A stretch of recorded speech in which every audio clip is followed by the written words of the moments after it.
Hey, Dr. Wanamaker, this is part 2 of the cognitive portion of the Mussolini task. So I will be addressing the 3 prompts about Abyssinia. The first prompt being explain why Mussolini wanted to invade Abyssinia. So there are 3 main reasons why Mussolini wanted to invade the country. One, there was rich mineral deposits and what he believed were oil wells where he could get a lot of oil. Number 2 was that in 1895 there was a war where the Abyssinians defeated the Italians, and he wanted to win back glory for the Roman state. And number 3, nationalism in Italy was calling for a lot of military conflict, and he believed that if he continued this military conflict, then those nationalists would continue to give him their support. So this leads me to the second prompt, which is explain why the British and French reactions to Italian aggression over Abyssinia enabled the invasion to succeed. So firstly, both Britain and France were worried about Italy in the League of Nations because they had already lost Japan over the Manchuria incident, and they didn't want a similar thing to happen with Italy. So they were initially hesitant about using any action against Italy. And Britain did eventually act tough, if only to please the people because of the next political election. The politicians wanted to be reelected, so they decided that to do so they could pretend to be tough on Italy, which is what the people wanted, but in reality they weren't really. And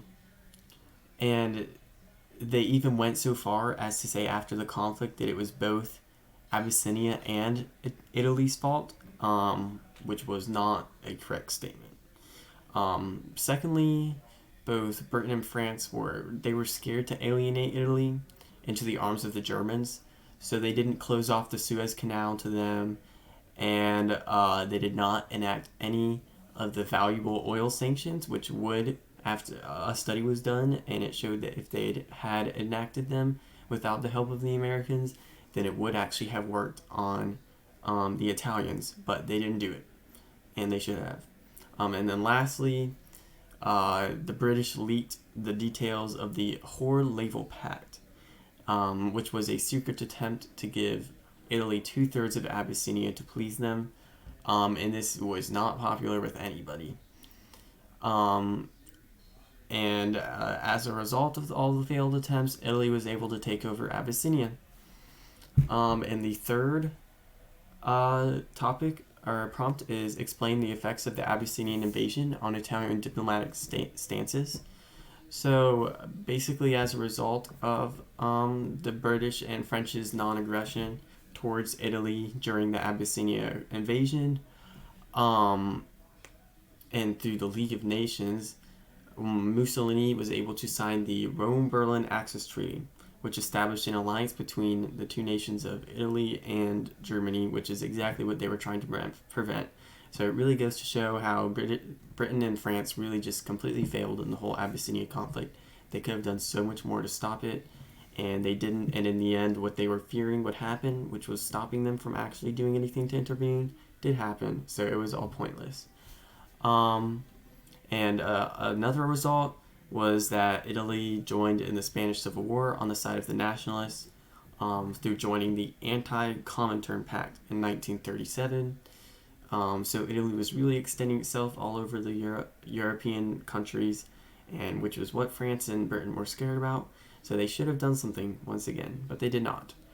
And the ultimate effect, which came a little bit after 1935 when the Abyssinia War happened, was in 1939 when Germany and Italy signed the Pact of Steel, which was basically a military and political alliance between the two countries.